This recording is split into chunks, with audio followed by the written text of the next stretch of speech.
If you plan on climbing Mount Kilimanjaro, do not pack your bags until you watch this entire video. I'm about to share with you 5 critical pieces of gear that have helped me reach the summit of Mount Kilimanjaro twice and safely lead 36 women to the roof of Africa. And a few of these things that I'm about to mention just might surprise you. And also, I need to put in a quick disclaimer. I don't have any sponsors. I rarely do sponsored content. I'm not like a sponsored athlete or anything. So none of these brands are paying me to say nice things about their products. Let's start with my secret weapon, the Black Diamond Distance Z carbon trekking poles. I used to hate trekking poles. I used to never hike with poles. But last year on Kilimanjaro, I learned the importance of having really good trekking poles and using those trekking poles on your climb. They are so important, especially if the trail is slippery, the trail is icy, especially if you're tired, or if you're feeling a little bit of knee pain because of the rapid descent on Kilimanjaro. As one of our guides said last year on Kilimanjaro, if you're hiking, you have 2 legs, but as soon as you add trekking poles, then you have 4 legs, and I agree with him. One of the biggest problems that I see when it comes to people using trekking poles on Mount Kilimanjaro is hikers choosing a pole that is far too heavy. Hikers also tend to choose poles that are far too bulky or poles that have latches that malfunction, and then you can't adjust the height of the pole. By far, the most important thing when it comes to choosing a trekking pole is the weight of the pole. And that is why I really love these Black Diamond trekking poles. The weight of the pole is really important because on Kilimanjaro, you are swinging your arms with your poles for 37 difficult miles. You're climbing up and down, over 14,000 feet of elevation gain in just a few days. And the weight of a really heavy trekking pole can add up over time, and it can lead to a lot more muscular fatigue and exhaustion. The pole weight really adds up. Cross-country skiers call this swing weight, and the hiking community has not caught on, but they really need to take a lesson from the cross-country ski community to really pay attention to the swing weight of a trekking pole. A lighter trekking pole is going to reduce hand and arm fatigue. It's going to increase your efficiency with poling, and it's going to help transfer your energy. So hikers, much like cross-country skiers, need a pole that is going to be light. And here's where the Black Diamond Distance Z carbon poles really shine. First, they pack up really small, so you can put them in your day pack, you can put them in your duffel bag. They're easy to transport. The other thing that's cool about them is you don't have to worry about a system that's going to break. You don't have to worry about like twist adjustable length or little levers to adjust the length of your poles. There's this really cool cord that goes through the entire pole. All you have to do is unfold the pole, stretch it out, release the click to extend the handle, and the poles are ready to go. Next, they are super light to keep your arms from getting tired. I am almost 5'8", and I got poles that are 120 centimeters in length. I like a pole that's a little bit taller. Some people might prefer a shorter pole. I like a taller pole because I'm a cross-country skier, and together these poles weigh just over half a pound. The cheap aluminum poles that you're getting from the bargain bin at REI or that you're renting from your guiding company on Kilimanjaro, they might weigh a pound each. 1 whole pound in each arm. Think about it. If you were hiking for 37 miles up the tallest freestanding peak in the world, carrying a 1 pound dumbbell in each hand, that would contribute a lot to your arm fatigue and to your fatigue in general. And that's exactly what you're doing on Mount Kilimanjaro when you hike with a heavy trekking pole. Splurge and get the lightest poles that you can afford because your body will thank you when you're saving so much energy on the mountain because you're hiking with the lightest pole that you can find. Next, the Ultra Lone Peak 9 running shoe and Gaiters. Earlier this spring, I had a lot of problems with my knee and my foot and with ingrown toenails, which is really gross, but it's a real fact, especially when you're a hiker. And I had plantar fasciitis in my knee. I have some osteoarthritis, some osteopenia going on, and just general kind of weakness. My physical therapy just basically said you're weak and that's why your knee hurts. I also had some hip pain. So I've been experimenting with different shoe combinations pretty much most of the spring and the summer. And the shoes that seem to be working best for my feet right now are the Ultra Lone Peaks. And I never thought that I was the kind of person who would want a zero drop shoe, a wide toe box. I tend to have pretty narrow feet. So this didn't seem like it would be a very good shoe for my foot. But the minute that I tried on the Ultra Lone Peaks, I was like, whoa, that feels really good on my feet. And as I bought a pair, I just kept wearing them all summer. I used them on Kilimanjaro, and I found them to be super comfortable, really grippy on the rocks, especially on the day when we're climbing the Barranco wall, where there's a lot of scrambling and some kind of a little bit of bouldering to get up the Barranco wall. I also found that the moment I got to camp, I didn't really want to necessarily take off my running shoes and put on my camp shoes. Usually I can't wait to get out of the shoes that I've been hiking in all day long. With the Ultras, I just found them to be super comfortable. I still would put on my camp shoes and a dry pair of socks when I got to camp, but it wasn't like a, oh my gosh, I have to do this now because my feet hurt situation. It was just more out of habit and routine. The other thing that I found with the Ultras is they breathed really, really well. I tend to have pretty sweaty feet. Usually I have to change my socks frequently when I'm hiking to keep my feet dry. I didn't find that I needed to change my socks when we took breaks on Kilimanjaro. And I also found that if they got wet, they dried very quickly. So I think I'm going to become an Ultra girl. And I don't know if that makes me sound stuck up and pretentious, but so far these are the trail runners that I used on Kilimanjaro. I've bought another pair, so now I have 2 pairs of Ultras, and I'm really liking them, and I really liked how they performed when I was climbing Kilimanjaro. Now, on the first day in the rainforest and summit night, I did wear boots those 2 days, but most of the time, I don't think boots are necessary on Kilimanjaro. A really nice trail running shoe is more than adequate. Now, if you're getting ready to climb Kilimanjaro, I know it can be really overwhelming trying to figure out what you need and what you should buy and what to pack. So I have put together a free downloadable PDF gear guide for you. And it's right below in the comments. All you have to do is click that link. It'll take you over to my website, and then you can download this PDF guide. It has all of my tips plus gear recommendations for what actually works when you're climbing Mount Kilimanjaro. And I've climbed Kilimanjaro twice, so I think I can have an opinion right now. And trust me when I say you're going to want to go check out this gear guide. So it's in the description. Go check it out. Next, the Smith Venture sunglasses. You are not going to want to skimp with eye protection on Mount Kilimanjaro. First, your altitude is extremely high. You're in the Arctic zone.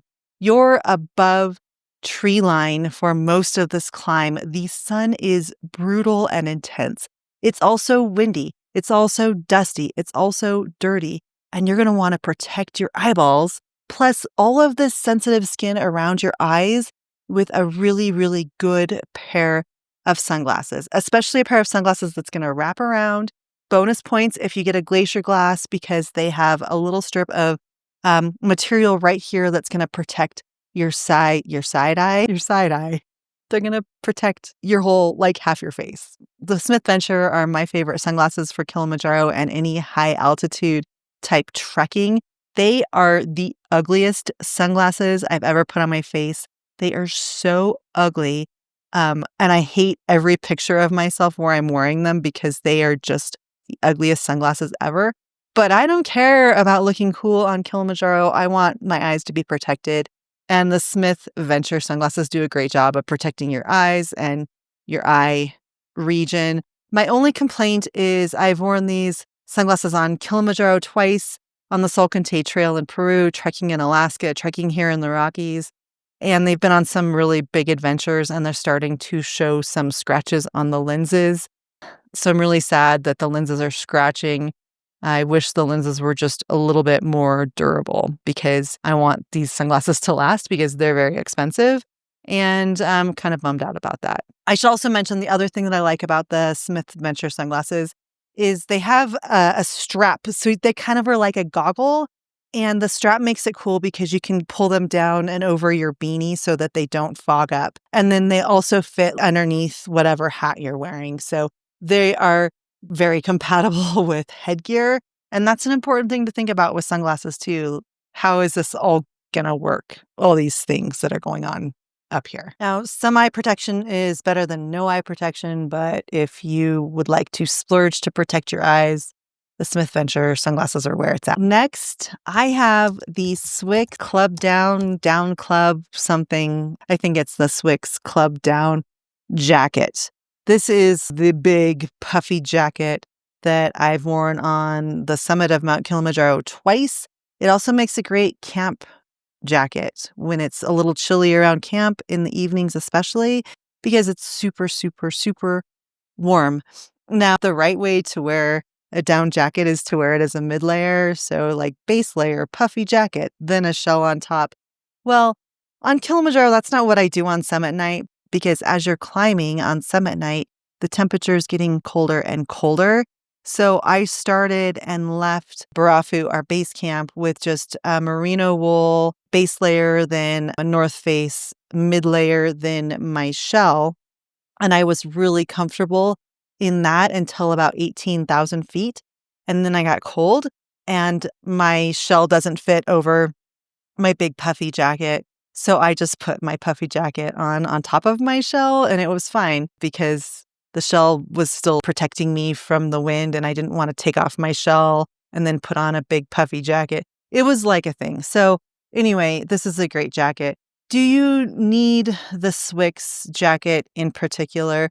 No, it's just what I happen to have. I really like Swix clothing because they're a company out of Scandinavia that makes a lot of cross-country ski clothing. And there's a huge overlap between cross-country ski clothing and trekking clothing for cold weather. So if you're like, I don't know what to wear when it's cold and I'm going on this big hike or this big climb, well, check out cross-country ski clothing because cross-country skiing is very aerobic, just like hiking. So cross-country ski clothing or clothing that's designed for cross-country skiing is going to work well for climbing as well because you're active, you're moving, you don't want to sweat. You need to be able to move all of your arms and your legs and all of the things. So I really like Swix clothing for cold weather hiking, just like I like it for cross-country skiing. But let's talk about the puffy in particular. So if you don't buy this puffy, that's okay.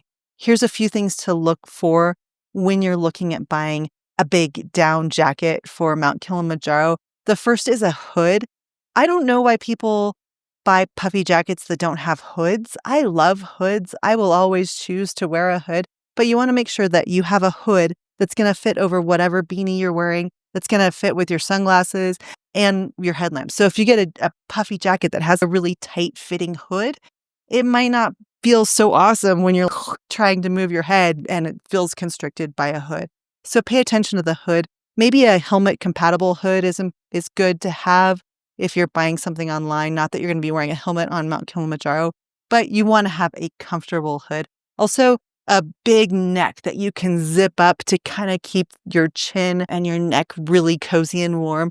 This down jacket does. I could pretty much cover up between the hood and my sunglasses. The only thing really exposed was my nose. And the other thing is just to make sure that it's really comfortable and stretchy, that you have full range of motion with your arms with a down jacket. Some of the less expensive down jackets can feel just a little constricting just because of the material that they use for the down jacket. This particular jacket has a downfill of 650. This means that 1 ounce of down will occupy 650 cubic inches of space when it's fully lofted in a laboratory test. So the higher fill power, like 650, signifies higher quality down with larger clusters that are going to trap more air. Now, when it comes to buying a down jacket, this warmth to weight ratio is really important. Larger, loftier down creates more air pockets and provides better insulation for its weight. So you can pack